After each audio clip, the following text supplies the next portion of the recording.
श्री सद्गुरुदेव भगवान की जय।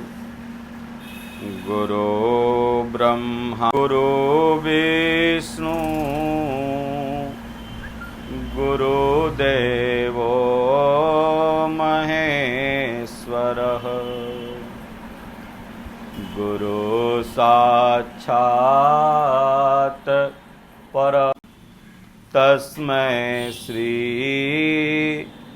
गुरुवे नमः।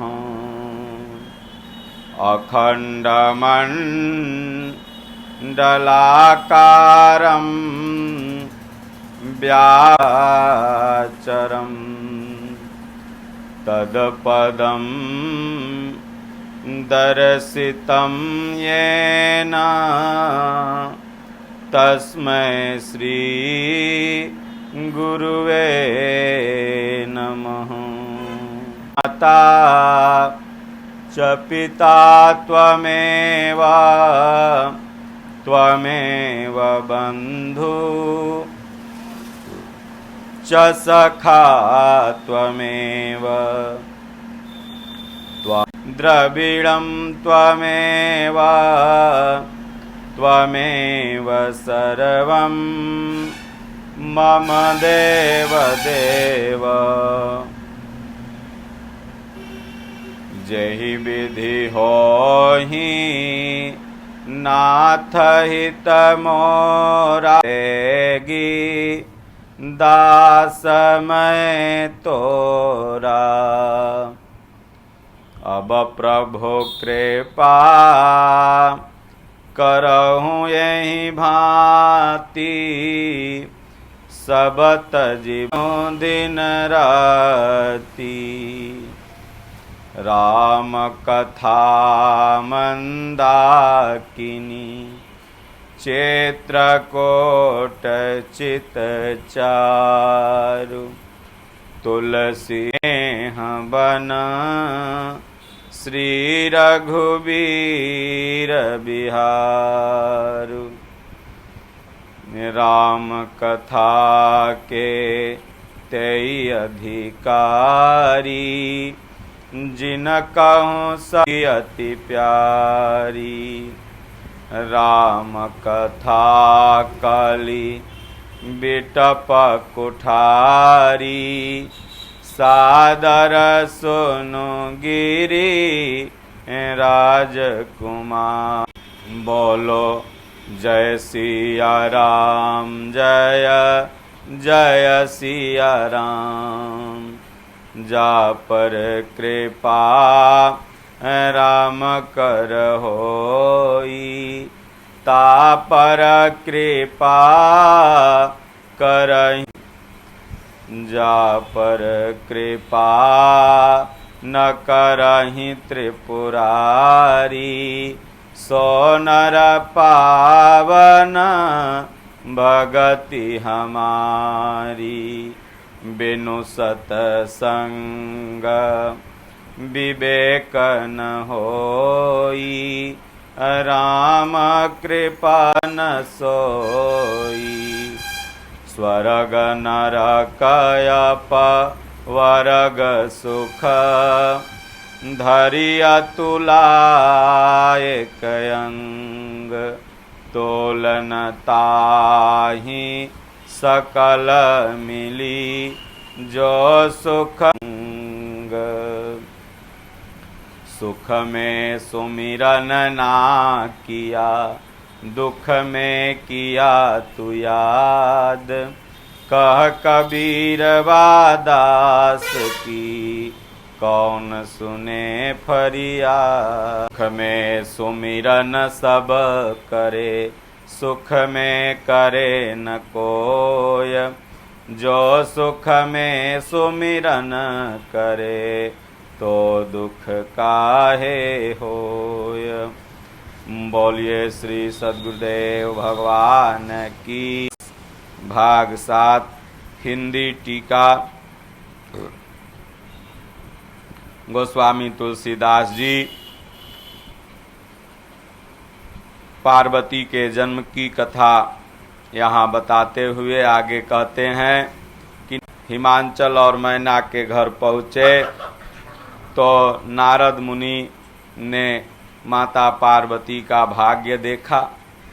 नारद मुनि ने हंसकर रहस्य युक्त कोमल वाणी से कहा, हे राजा, तुम्हारी कन्या सब गुणों भाव से ही सुंदर, सुशील और समझदार है। उमा, अंबिका और भवानी इसके नाम होंगे। जैसा कि आज रामचरितमानस से ही ये माता पार्वती की जो पूजा होती है, शैलपुत्री, ब्रह्मचारिणी, चंद्रघंटा वगैरह जो माता के 9 नाम 9 दिन पूजे जाते हैं, यह माता पार्वती के ही नाम हैं।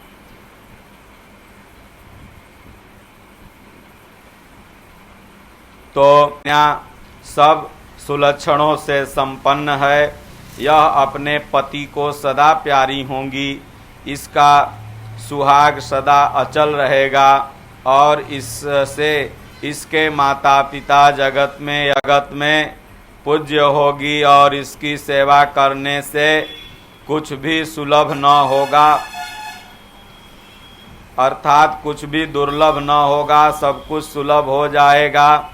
संसार में स्त्रियां इसका नाम स्मरण करके पतिव्रत रूपी तलवार, राज हिमांचल, तुम्हारी कन्या सुलक्षणी है। अब इसमें 2-4 अवगुण है, वह भी सुन लो। गुणहीन, मानहीन, माता पिता विहीन, उदासीन, संशयहीन अर्थात लापरवाह, योगी, जटाधारी, निष्काम हृदय, ऐसा पति इसको मिलेगा। इसके हाथों में ऐसी रेखा पड़ी है। नारद मुनि की वाणी सुनकर और उसको हृदय में सत्य जानकर पति पत्नी हिमवान और मैना को बड़ा दुख हुआ। नारद जी ने भी इस रहस्य को नहीं जाना, क्योंकि सबकी बाहरी दशा एक सी होने पर भी भीतरी समझ भिन्न भिन्न होती है। सारी सखियां पार्वती जी, पर्वतराज, हिमवान और मैना और सभी के नेत्रों में जल भरा था। देवर्षि के वचन असत्य नहीं हो सकते, यह विचार कर पार्वती ने उन वचनों को हृदय में धारण कर लिया। उन्हें शिव जी के चरण कमलों में स्नेह उत्पन्न हो आया, परंतु कठिन है। अवसर ठीक न जानकर उमा ने अपने प्रेम को छिपा लिया और फिर सखी की गोद में जाकर बैठ गई। देवर्षि की वाणी झूठी न होगी, यह विचार कर हिमवान, मैना और सारी चतुर सखियां चिंता करने लगी। फिर हृदय कहा, हे नाथ, कहिए अब क्या उपाय किया जाए। मुनीश्वर ने कहा, हे हिमवान, सुनो। विधाता ने ललाट पर जो कुछ लिख दिया है उसको देवता, दानव, मनुष्य, नाग और मुनि कोई भी नहीं मिटा सकता। तो भी एक उपाय मैं तो वह सिद्ध हो सकता है। उमा को वर तो निसंदेह वैसा ही मिलेगा जैसा मैंने तुम्हारे सामने वर्णन किया, परंतु मैंने वर के जो दोष बतलाए, मेरे अनुमान शिव जी के साथ इनका विवाह हो जाता है तो दोषों को भी सब लोग गुणों के ही समान कहेंगे। जैसे विष्णु भगवान शेषनाग की सैया पर सोते हैं तो भी पंडित लोग उनको कोई दोष नहीं लगाते। सूर्य और अग्नि देव अच्छे बुरे सभी रसों का भक्षण कहता। गंगा जी में शुभ और अशुभ सभी जल बहता है, पर कोई उन्हें अपवित्र नहीं कहता। सूर्य, अग्नि और गंगा जी की भांति समर्थ को कुछ दोष नहीं लगता। यदि मूर्ख मनुष्य ज्ञान के अभिमान कल्प भर के लिए नरक में पड़ जाते हैं, भला कहीं जीव भी ईश्वर के समान सर्वथा स्वतंत्र हो सकता है। गंगा जल से बनाई हुई मदिरा को जानकर संत लोग कभी उसका पान मिल जाने पर जैसे पवित्र हो जाती है, ईश्वर और जीव में भी वैसा ही भेद है। भगवान शिव सहज ही समर्थ हैं, क्योंकि वे भगवान हैं, इसलिए इस विवाह में सब प्रकार कल्याण है, परंतु फिर भी क्लेश तप करने से बहुत जल्द संतुष्ट हो जाते हैं। यदि तुम्हारी कन्या तप करे तो त्रिपुरारी महादेव जी होनहार को मिटा सकते हैं। यद्यप संसार में वर अनेक हैं, पर छोड़कर दूसरा वर नहीं है। शिवजी वर देने वाले, शरणागतों के दुखों को नाश करने वाले, कृपा के समुद्र और सेवकों के मन को प्रसन्न करने वाले। भगवान शिवजी आराधना किए बिना करोड़ों योग और जप तपता, शिव जी की आराधना किए बिना, ऐसा कहकर भगवान स्मरण करके नारद जी ने भगवान का स्मरण किया और पार्वती को आशीर्वाद दिया और कहा, हे पर्वतराज, तुम संदेह का त्याग कर दो, ही होगा इसका। यों कहकर नारद मुनि ब्रह्मलोक को चले गए। अब आगे जो चरित्र हुआ सुनो। पति को एकांत में पाकर मैना ने कहा, हे नाथ, मैंने मुनि के वचनों का अर्थ नहीं समझा। वर और कुल उत्तम हो तो विवाह कीजिए, नहीं तो लड़की चाहे कुमारी रहे, मैं अयोग्य वर के साथ उसका विवाह नहीं करना चाहती, क्योंकि हे स्वामिन, पार्वती मुझको प्राणों के समान प्यारी है। यदि पार्वती, लोग कहेंगे कि पर्वत स्वभाव से ही जड़ और मूर्ख होता है।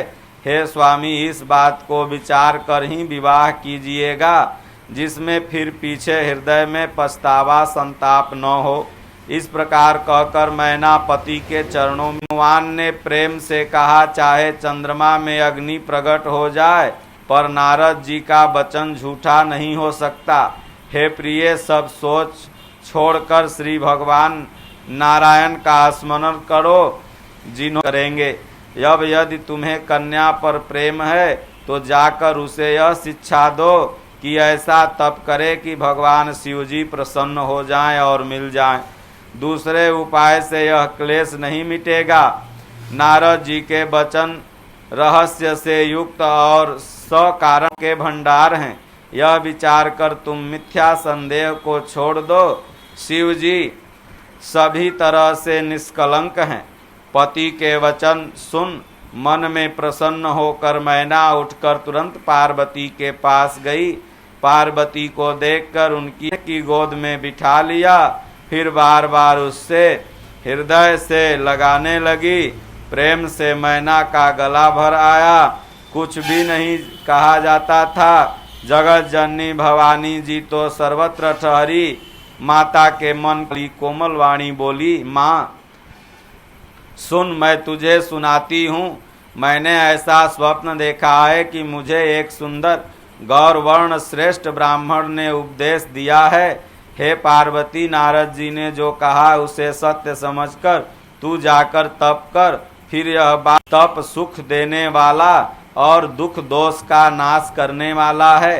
तप के बल से ही बाह्य संसार को रचा जाता है और तप के ही बल से विष्णु,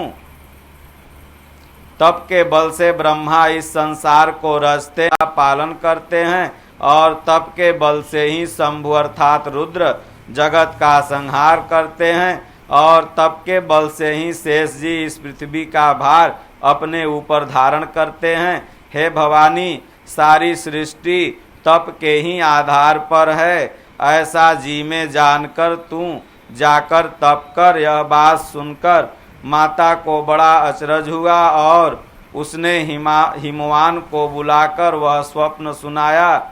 माता के साथ पार्वती जी तप करने के लिए चली। प्यारे कुटुंबी पिता और माता सब व्याकुल हो गए। किसी के मुंह से कोई बात नहीं निकलती थी। तब वेद ऋषिरा मुनि ने आकर सबको समझा कर कहा, पार्वती की महिमा। प्राणपति भगवान शिव जी के चरणों को हृदय में धारण करके पार्वती जी वन में जाकर के तप करने लगी। पार्वती जी का अत्यंत सुकुमार शरीर तप के योग्य नहीं था, तो भी पति के चरणों का स्मरण करके उन्होंने चरणों में नित्य नया अनुराग उत्पन्न होने लगा और तप में ऐसा मन लगा कि शरीर की सारी सुध बुध बिसर गई। 1000 वर्ष तक उन्होंने मूल और फल खाए, फिर 100 वर्ष साग खाकर बिताए। कुछ दिन जल और वायु का भोजन किया, जो बेल पत्र सूखकर पृथ्वी पर गिरते थे। 3000 वर्ष तक उन्हीं को खाया, फिर सूखे पर्ण पत्ते भी छोड़ दिए। तभी पार्वती का नाम अपर्णा हुआ।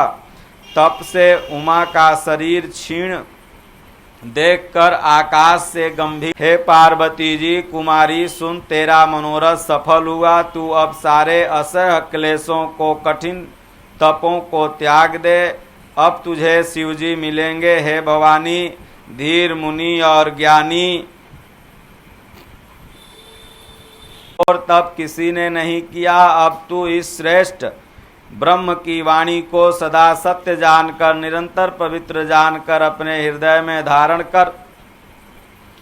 जब तेरे पिता बुलाने आए तो हठ छोड़कर घर चली जाना और तुम्हें सप्तऋषि। इस प्रकार आकाश से हुई आकाशवाणी, ब्रह्म की वाणी सुनते ही पार्वती जी का मन प्रसन्न हो गया, उनका शरीर पुलकित हो गया। याज्ञवल्क्य जी भरद्वाज जी से बोले, मैंने पार्वती जी का सुंदर चरित्र भावना चरित्र सुनो। जब से सती जी ने जाकर शरीर त्याग किया, तब से भगवान शिव मन में वैराग्य करके वे सदा श्री रघुनाथ जी के नाम का जाप करते थे। जहाँ तहाँ श्री रामचंद्र जी के गुणों की कथाएं सुनते थे। नाम से रहित भगवान शिव संपूर्ण लोकों को आनंद देने वाले भगवान श्री हरि अर्थात श्री रामचंद्र जी को हृदय में धारण कर भगवान के ध्यान में मस्त हुए पृथ्वी पर विचरने लगे। वे कहीं मुनियों को ज्ञान का उपदेश करते, कहीं श्री रामचंद्र जी के गुणों का वर्णन करते थे। यद्यप सुजान शिव जी निष्काम हैं, तो भी भगवान अपने भक्त अर्थात सती के वियोग के दुख में दुखी हैं।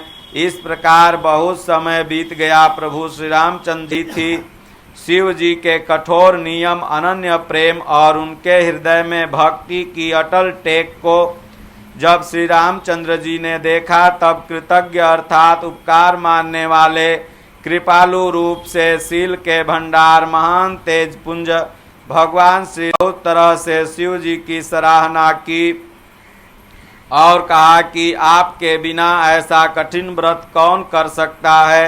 श्री रामचंद्र जी ने बहुत प्रकार से शिव जी को समझाया और पार्वती जी का जन्म सुनाया। कृपा माता पार्वती जी की अत्यंत पवित्र करनी का वर्णन किया। फिर उन्होंने शिव जी से कहा, हे शिव जी, यदि मुझ पर आपका स्नेह है तो अब मेरी विनती सुनिए। मुझे यह मांगे दीजिए कि आप जाकर पार्वती कहा, यद्यपि ऐसा उचित नहीं है, परंतु स्वामी की बात को टाला भी नहीं जा सकता। हे नाथ, मेरा यही परम धर्म है कि मैं आपकी आज्ञा सिर पर रखकर उसका पालन करूं। माता पिता गुरु और स्वामी की बात को बिना ही विचारे सो फिर आप तो सब प्रकार से मेरे परम हितकारी हैं। हे नाथ, आपकी आज्ञा मेरे सिर पर है। शिव जी की भक्ति ज्ञान और धर्म से युक्त वचन रचना सुनकर प्रभु ने कहा, हे महादेव, आपकी प्रतिज्ञा पूरी हो गई। अब हमने जो कहा उसे हृदय में रखना। इस प्रकार कहकर श्री रामचंद्र जी अंतर ध्यान हो गए। शिव जी ने उनकी वह मूर्ति अपने हृदय में रख ली। उसी समय सप्तऋषि शिव जी के पास आए, अत्यंत सुहावने वचन कहे, आप लोग पार्वती के पास जाएं और उनके प्रेम की परीक्षा लें और हिमांचल को कहकर उन्हें पार्वती को लीवा लाने के लिए भेजिए तथा भिजवाइए और उनके संदेह को दूर कीजिए। ऋषियों ने वहां जाकर पार्वती को कैसे देखा, मानो मूर्तिमान तपस्या ही हो। मुनि बोले, हे शैल कुमारी, सुनो, तुम किस लिए इतना कठोर तप हो, क्या चाहती हो, हमसे अपना सच्चा भेद क्यों नहीं बतलाती। माता पार्वती ने कहा, बात कहने में मन बहुत सकचाता है। आप लोग मेरी मूर्खता सुनकर हंसेंगे। मन में हठ पकड़ लिया है, वह उपदेश नहीं, जल पर दीवाल उठाना चाहता है। नारद जी ने जो कह दिया उसे सत्य जानकर मैं बिना ही पंख उड़ना चाहती हूँ। हे मुनियों, आप मेरी अज्ञान को तो देखिए। मैं सदा शिव जी को ही अपना पति बनाना चाहता। सुनते ही ऋषि लोग हंस पड़े और बोले, तुम्हारा शरीर पर्वत से उत्पन्न हुआ है, भला कहो तो नारद का उपदेश सुनकर आज तक किसी का घर बसा है? उन्होंने जाकर दक्ष के पुत्रों को उपदेश दिया था, जिससे उन्होंने फिर लौटकर घर का नारद जी ने चौपट कर दिया। फिर यही हाल हिरण्यकश्यप का हुआ। जो स्त्री पुरुष नारद जी की सीख सुनते हैं वे घर बार छोड़कर अवश्य ही भिखारी हो जाते हैं। उनका मन तो कपटी है, शरीर पर सज्जनों के चिन्ह हैं। वे सभी को अपने ही पर विश्वास मानकर तुम ऐसा पति चाहती हो जो स्वभाव से ही उदासीन, गुणहीन, निर्लज्ज, बुरे बेश वाला, नर कपालों की माला पहनने वाला, कुलहीन, बिना घर बार का, नंगा और शरीर पर सांपों को लपेटे रखने वाला है। ऐसे वर के मिलने तुम उस ठग नारद के बहकावे में आकर भूल गई हो। पहले पंचों के कहने से शिव जी ने सती से विवाह किया था, परंतु फिर उसे त्याग कर मरवा डाला। अब शिव को कोई चिंता नहीं रही, भीख मांगकर खा लेते हैं और सुख से सोते हैं। ऐसे स्वभाव से ही अकेले रही कोई स्त्री रह सकती है? अब भी हमारा कहा मानो, हमने तुम्हारे लिए अच्छा वर विचारा है। वह बहुत ही सुंदर, पवित्र, सुखदायक और सुशील है, जिसका यश और लीला वेद गाते हैं। वह सारे सद्गुणों की राशि और लक्ष्मी जी का स्वामी है और बैकुंठपुरी के वासी हैं। हम ऐसे वर को लाकर तुमसे मिला देंगे। यह सुनते ही पार्वती जी हंस के बोली, आपने यह सत्य ही कहा कि मेरा यह शरीर पर्वत से उत्पन्न हुआ है, यहीं छूट जाए। सोना भी पत्थर से ही उत्पन्न होता है, सो वह जलाए जाने पर भी अपने स्वभाव अर्थात सूर्णत्व को नहीं छोड़ता। अतः मैं नारद जी के वचनों को नहीं छोड़ूंगी, चाहे घर बसे या उजड़े। इससे मैं विश्वास नहीं है, उसको सुख और सिद्धि स्वप्न में भी नहीं मिल पाती है। माना कि महादेव जी अवगुणों के भवन हैं और विष्णु समस्त सद्गुणों के धाम हैं, पर जिसका मन जिनमें रम गया उसका तो उसी से काम है। नारद जी हमारे बात मानूंगी। हे सप्तऋषि, आप लोगों की बात नहीं मान सकती। हे मुनीश्वरों, यदि आप पहले मिलते तो आपका उपदेश सिर माथे रखकर सुनती, परंतु अब तो बहुत देर हो चुका। यह जन्म मैं शिव जी के लिए हार चुकी हूँ। फिर गुण दोष के हृदय में बहुत ही हठ है और विवाह की बातचीत अर्थात बरेखी किए बिना आपसे रहा नहीं जाता। तो संसार में अनेक वर कन्या हैं, वहाँ जाके आप लोग खिलवाड़ कीजिए। मेरा तो करोड़ जन्म हो तो भी यही हट रहेगा कि भगवान शिव को ही अपना पति रूप के 100 बार कहें तो भी मैं नहीं मानूंगी। नारद जी ने जो कहा उस उपदेश को अपने हृदय में रखूंगी। जगत जननी माता पार्वती जी की बात सुनकर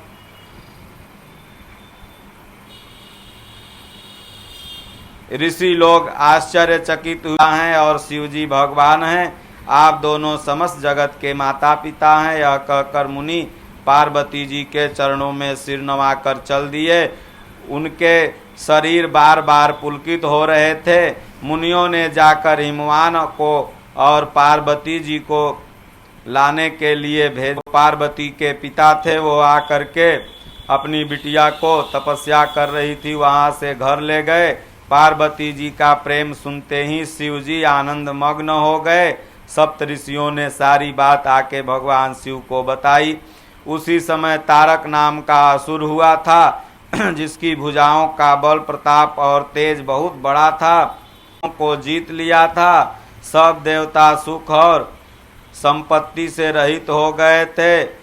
वह अजर अमर था, इसलिए किसी से जीता नहीं जाता था। देवता उसके साथ बहुत तरह की लड़ाइयाँ लड़कर हार गए थे। ब्रह्मा जी के पास जाकर देवताओं को जब दुखी देखा तो बताया कि जो शिव जी से पुत्र उत्पन्न होगा वहीं इसे युद्ध में जीत सकेगा। ओम श्री सद्गुरुदेव भगवान की जय। बोलो जय सिया राम, बोलो जय गुरुदेवम, जय गुरुदेव। राम कथा सुंदर करतारी, संशय बिहारी। राम कथा के तेई अधिकारी, जिनका हो सतसंगति अति प्यारी। राम कथा कली बिटप कुठारी, गिरिराज कुमारी। बोलो जय सिया राम, जय जय सिया राम। बोलो जय गुरुदेवम, जय गुरुपदय।